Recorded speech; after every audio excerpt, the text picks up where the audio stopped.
A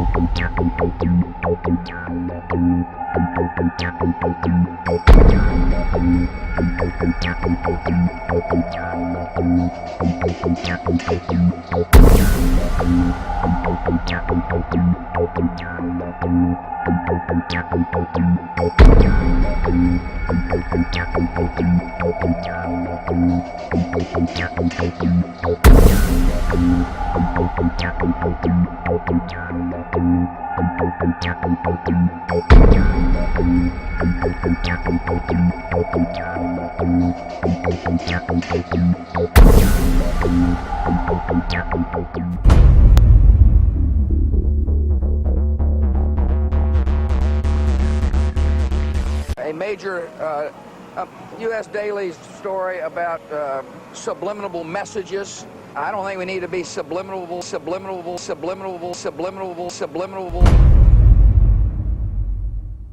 Television is a massive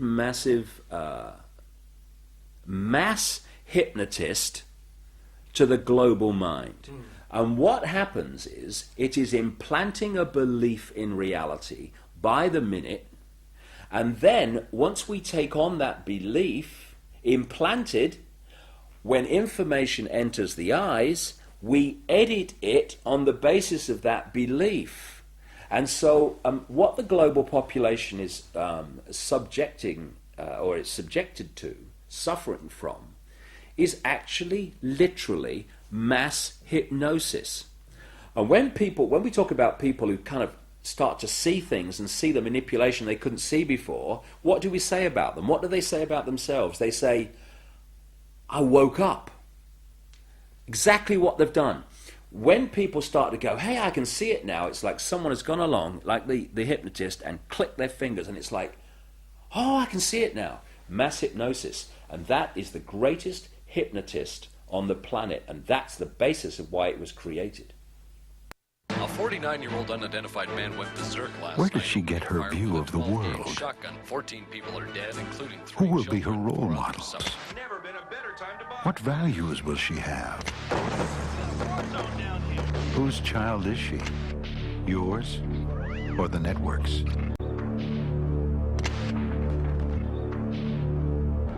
Take back your children.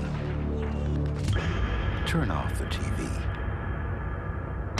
And when you start to research the subliminals in advertising and television, what staggers you is not what they do and what's there, but the scale of it. I mean, it's like our consciousness is being hit by an explosion of this stuff.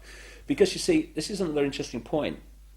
Experiments have shown that about 1.5 seconds before the conscious mind decides to take action, move its arms or whatever, speak, 1.5 seconds before it consciously decides to do that, the electrical signals have begun in the brain to do it. For me, the conscious level is the experiencer and observer of reality, but the subconscious is the creator of it, the generator of it. And this is why the Illuminati want the subconscious mind through subliminals. What does subliminal mean? It means below threshold. It's below the threshold the conscious mind picks up, but the subconscious mind picks everything up like a sponge. And therefore they are planting these thoughts into the subconscious, which then filter down into the conscious, and we think we're having our own thoughts, when actually they're implanted thoughts done at a subliminal level. Rats were caught in the sewers a week ago. Now they're some. When the plastic door is raised up, the rats will shoot out like bullets. It was a common punishment in Imperial China. No, don't you do it. Don't you, Julia. Not me. Julia.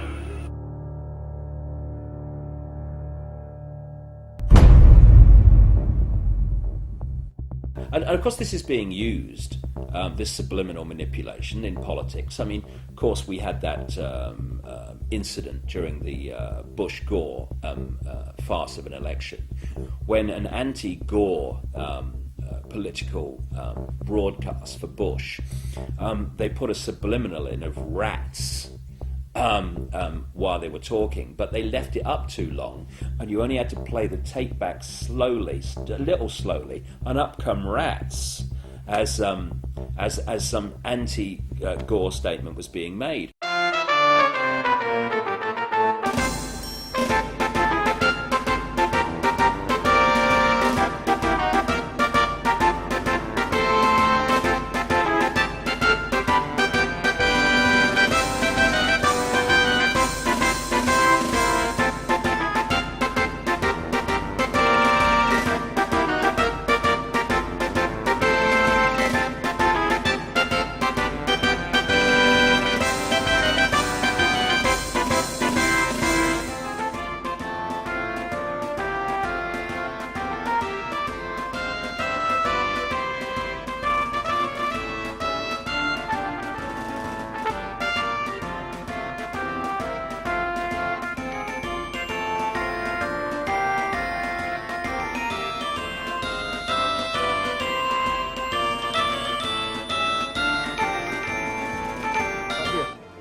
Necesito tu voto para seguir luchando por el futuro de nuestros hijos.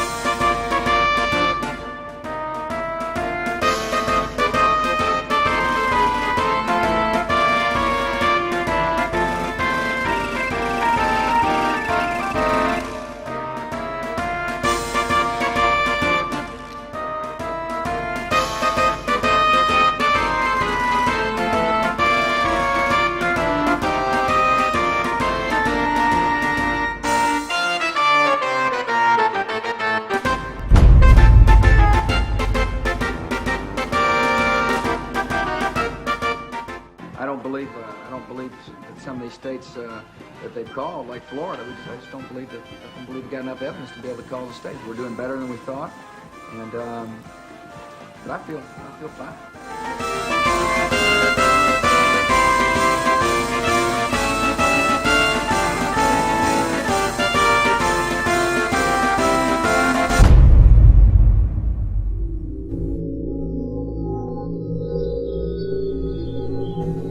In accordance with the laws of the state of Florida, I hereby declare Governor George W. Bush the winner of Florida's 25 electoral votes for the President of the United States.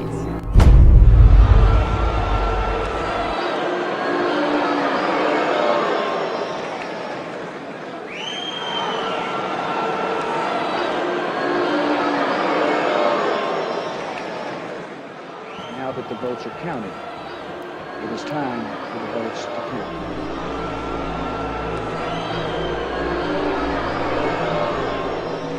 I wish to point out that our American democracy has triumphed once again.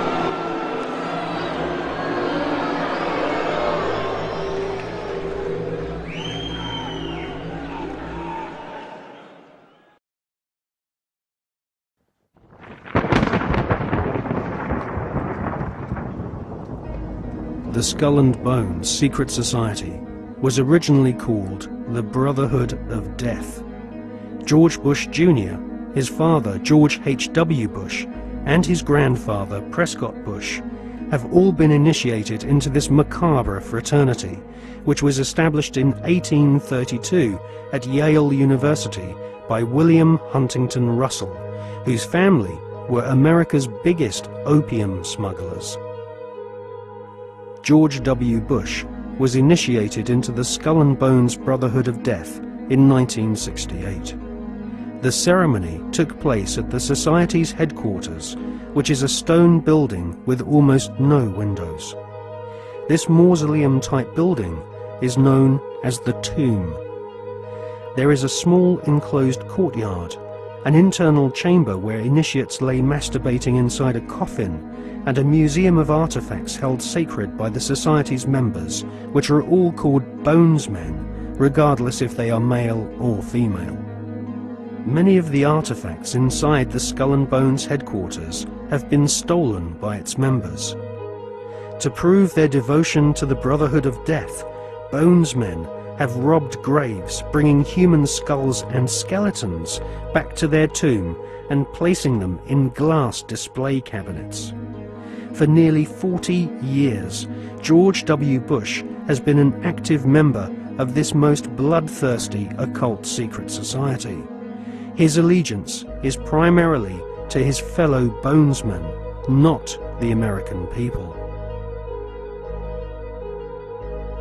In order to prove his devotion to the Skull and Bones, Prescott Bush, grandfather of George W. Bush, savagely desecrated the grave of Apache Indian chief Geronimo. Prescott Bush robbed Geronimo's grave and had Geronimo's skull placed in a display case alongside the order's other treasured possessions, which include silver tableware from Hitler's Eagle's Nest headquarters in Nazi-occupied Austria. Welcome to the satanically inspired secret world of the Skull and Bones Brotherhood of Death. Welcome to the sick world of the Bush family.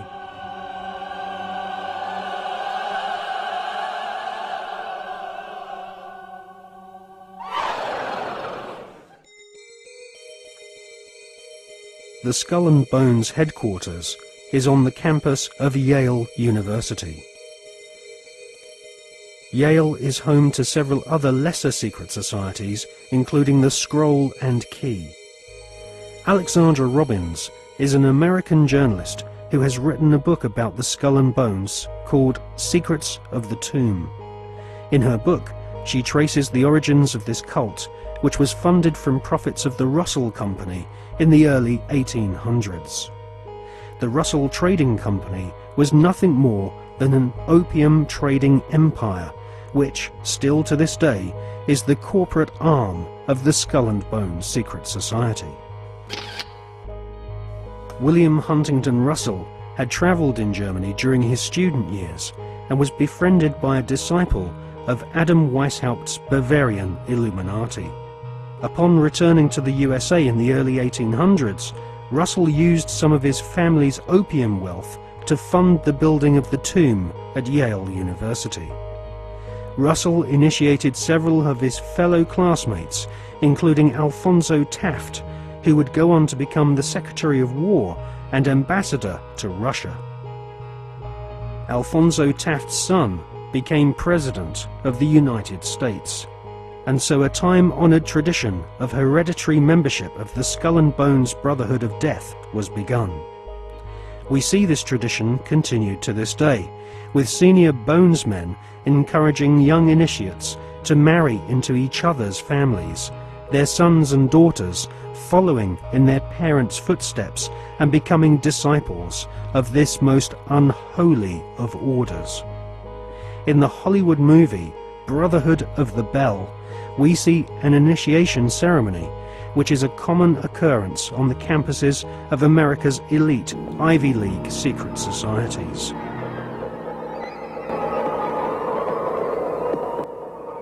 Mr. Patterson, Philip Everest Dunning, Mr. Chad Harmon, Mr. Dunning.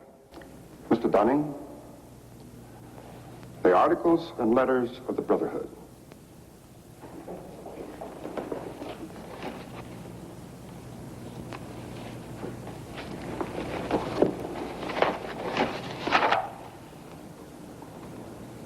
Do you swear that having been entrusted with these articles and letters since midnight this night, that you alone read them and did not communicate their content to any person whatsoever? I so swear. Having so sworn, are you now prepared to go forward? I am prepared.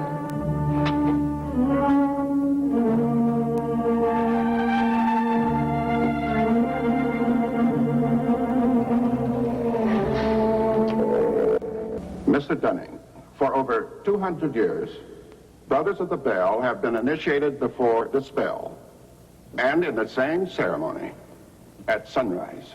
22 years ago, Mr. Patterson stood due east in your place, and I became his senior, as Mr. Patterson is now yours. One day, Mr. Patterson will stand due south, and he will induct a Brother of the Bell, and you will become senior. See, in this fashion does the Brotherhood express its continuity. It will continue long after all of us are dead. But that continuity depends upon one thing: obedience. Absolute obedience. If and when you are ever called upon by Mr. Patterson to pay your due bill, you must comply, whatever is asked of you. Well, that bill may come due tomorrow, in 20 years, or never. It will not be a matter of money. It will be an act of fealty, of loyalty to the Brotherhood of the Bell.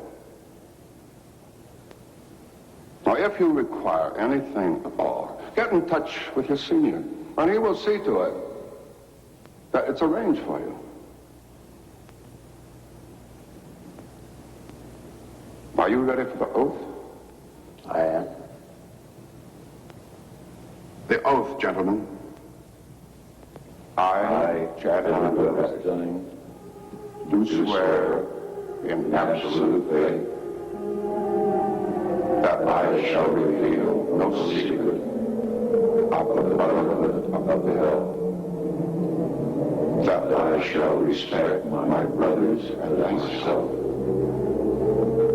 that I will act as they desire, secure their interests as if they were my own.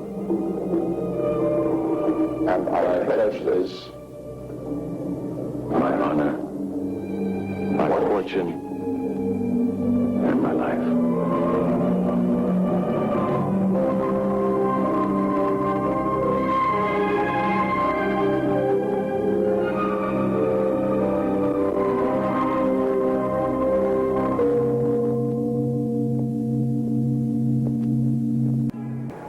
You know, I still find it incredible that I could get anything I want. Anything a man could get with money, privilege, and the best connections. You know, it just occurred to me that we're part of the establishment now. Not part. The establishment.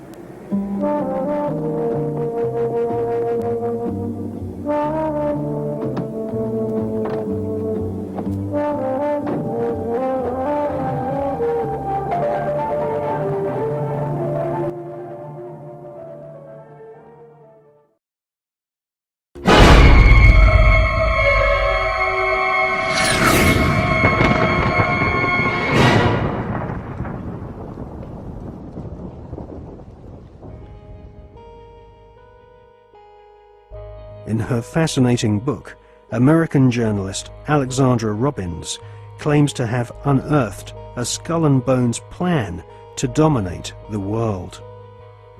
One can't help recognizing the fact that in the 170 years since the formation of the Skull and Bones Society, it has members in the most influential jobs all over the world.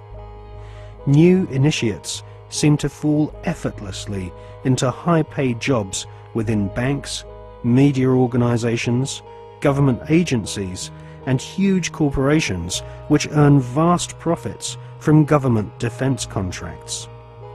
Some researchers claim that all members agree to tithe their wealth over to the society, thus ensuring that their offspring will become future initiates of the Brotherhood of Death. The Skull and Bones Brotherhood of Death recruits members from America's billionaire aristocracy. Multiple generations of the Bush family have taken part in 6 satanically inspired rituals, along with members of wealthy families who are behind some of America's most famous brand names. Based on the rituals of the German Bavarian Illuminati, the Skull and Bones have approximately 900 members worldwide. George W. Bush has initiated 5 fellow Bonesmen to join his administration, including William Donaldson, who is head of the American Securities and Exchange Commission. Upon initiation into the Skull and Bones, candidates are told that they must forever deny their membership. The psychological mind programming and brainwashing which goes on inside the tomb can only be guessed at, as no bonesman has ever broken the fraternity's rule of silence. Fellow students at Yale have often said that on the night of ceremonies, blood-curdling yells and shrieks can be heard from inside the tomb. Some say the initiates are forced to wrestle in mud and are even beaten.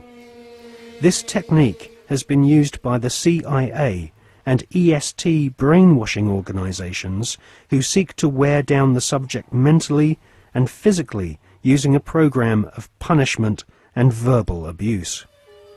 Once the will of the candidate has been broken, and they have divulged all their sexual secrets to the elder bonesmen, they stand naked and are reborn in a mockery of a Christian baptism, with elder bonesmen dressed as the Pope and the devil conducting the ritual. Ron Rosenbaum is a journalist who writes for the New York Observer. He secretly filmed an initiation ceremony from the top of a building near the Skull and Bones headquarters. Members of the order dress up as the devil, the Pope, and a kind of Don Quixote character.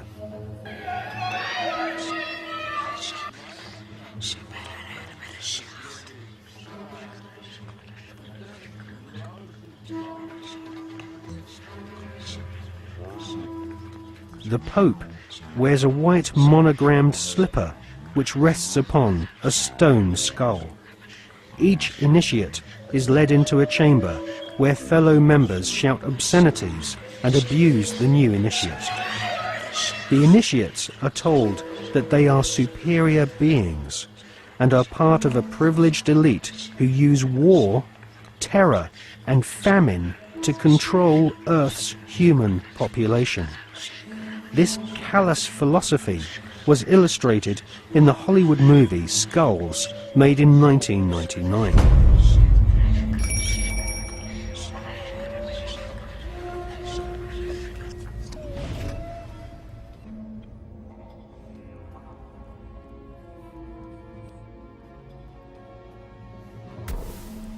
Over the years, there have been several break-ins at the Tomb, which is the headquarters of the Skull and Bones at Yale University. The artefacts which have been found have included membership lists of another secret society which operates on the campus called the Scroll and Key. Now, it seems pretty obvious as we research this material that the Wolf's Head, Phi Beta Kappa, the Scroll and Key, and Skull and Bones are all different flavours of the same Bavarian Illuminati secret society.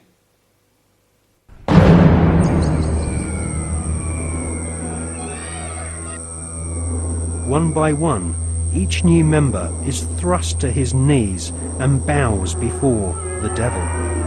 A naked woman is ceremoniously assaulted with a dagger.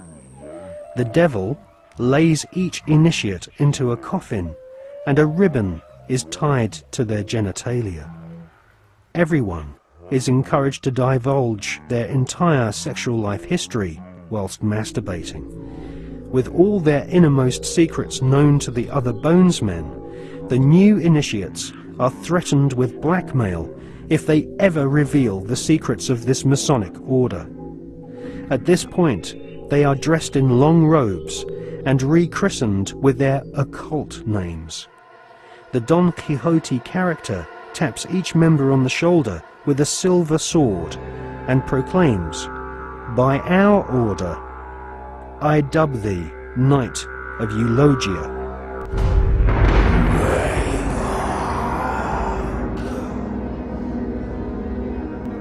We can exclusively reveal that George Bush Sr.'s occult name is Magog, which is the name of the evil army commanded by Satan to visit Earth and destroy the kingdom of Christ.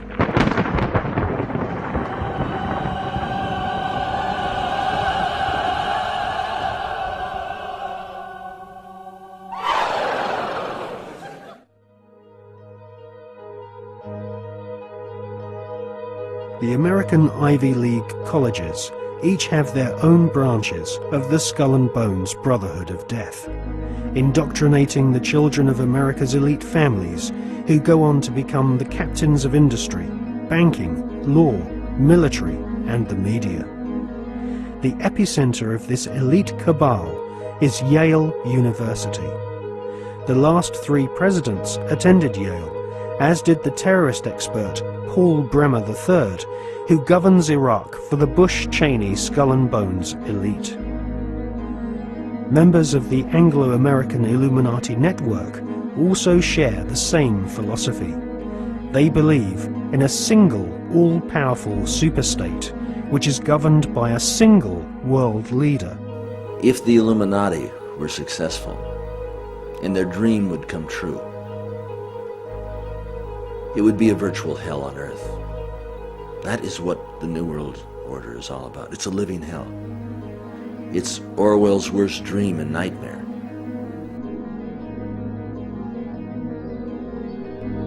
Well, to understand the philosophy of the Skull and Bones Society, you have to understand the philosophy of 18th and 19th century Germany with people such as Hegel. Now, the dialectic system, the dialectical political system, was not devised by Karl Marx. It was actually developed by Hegel, Fichte, and also contributed to by Kant. These German philosophers believed that you could create change in society by conflict. And this could be, for example, political conflict, the conflict between left and right. From this conflict, a new political system would come about, and this would be a synthesis of the two views. Now, that sounds pretty innocent, but in actual fact, the dialectical system is used in military combat as well.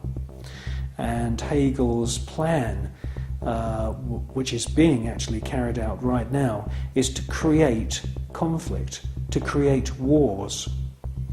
And through the creation of wars, several things happen. First of all, the companies which manufacture the missiles, the guns, the bullets, the uniforms, and all of the paraphernalia to do with warfare, all make huge profits. Secondly, there is a culling of the male population. Since the 1950s, we've had several reports from think tanks that feed information into the European Union, the British government, also the American government, which are recommending depopulation. And there is several plans which we believe have been put in motion right now. And obviously war is one way of depopulating the planet. Now, in addition to creating false conflict and engineered wars, the Hegelian philosophical system, which is being followed by the Skull and Bones Society at Yale and also the group at All Souls College at Oxford University, the Hegelian system also requires complete and utter obedience from everyone in society. The idea of freedom, freedom of thought, freedom of the individual to choose what they want to do with their lives doesn't come into play at all under this German Hegelian system. In actual fact, Hegel says that the individual should be 100% obedient to the state, and the state should take on the image of God. Now, in the Hegelian system, the state is all-powerful, so we should ask ourselves, what is the state? Well, the state is the elite. The state is the royal, aristocratic hierarchy who are able to maneuver and live their lives in any way that they choose because they are super wealthy. Now, let's just talk about super wealth and super wealthy people. I can tell you now, after meeting quite a few of them, that they are very, very different to you or me.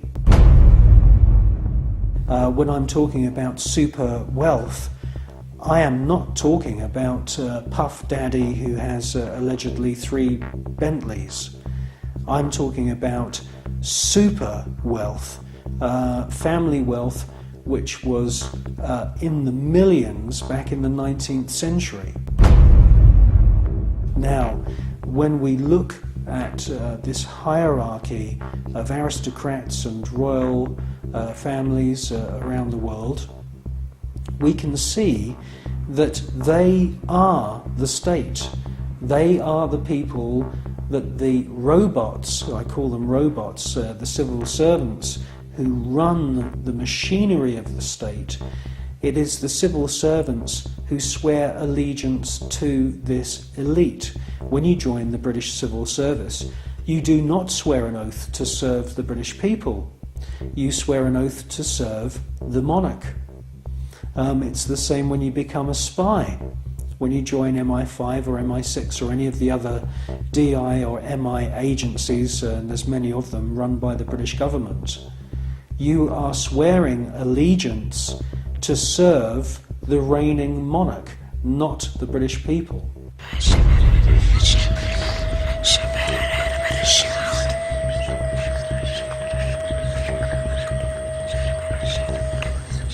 While the American people sing the Star-Spangled Banner, the most powerful people in the USA and Europe salute the ancient symbol of the Brotherhood of Death.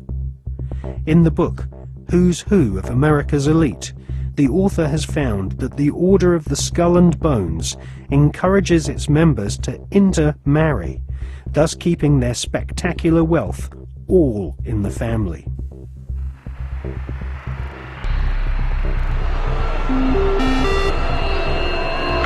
Good evening. Today, our fellow citizens, our way of life, our very freedom came under attack. America was targeted for attack because we're the brightest beacon for evil and the very worst of human nature. I've directed the full resources of our intelligence and law enforcement communities to find those who want peace and security in the world and to bring them to justice. We will make no distinction between the terrorists who committed these acts and the victims of the American economy. Our military is evil, and it's prepared. Our country is evil, deliberate and deadly evil. All that is evil, comforted by evil, and no one will keep that evil from shining. And on behalf of the American power greater than any of us, I thank the many world leaders who have called to offer their financial institutions and assistance. America and our terrorist friends and allies join with all those who want despicable chaos and terrible evil. And we stand together to win the war against all that is good and just. None of us will ever find those responsible. Thank you. Good night. And God. Alive! It's alive! Now they will know why they are afraid of the dark. Now they will learn why they fear the night. There is nothing wrong with your television set. Do not attempt to adjust the picture. We are controlling transmission. I want counterculture. I want anti-establishment. This is mass madness, you maniacs! Quiet, numbskulls, I'm broadcasting. I believe America is ready for a new beginning. The new Prime Minister of India is, no.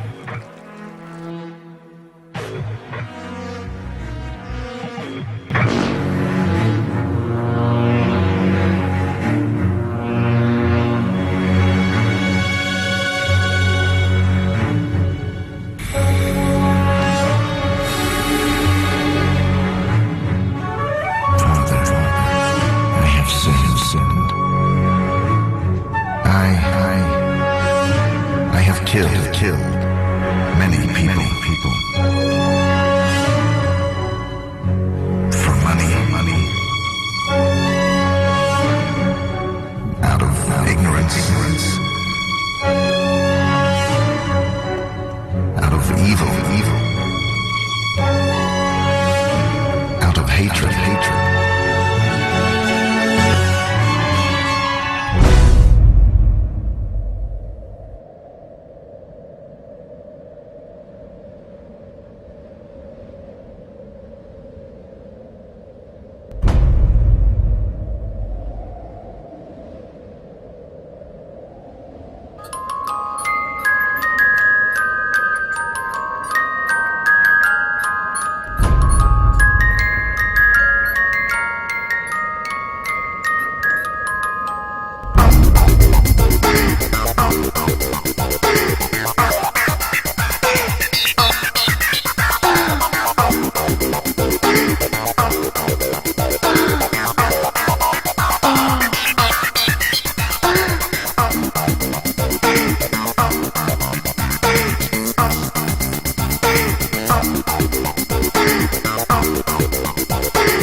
Skull and Bones was founded using money from opium.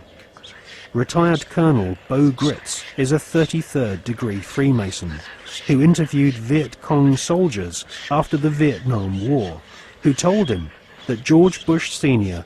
and Richard Armitage were at the head of an opium trading gang during the Vietnam War.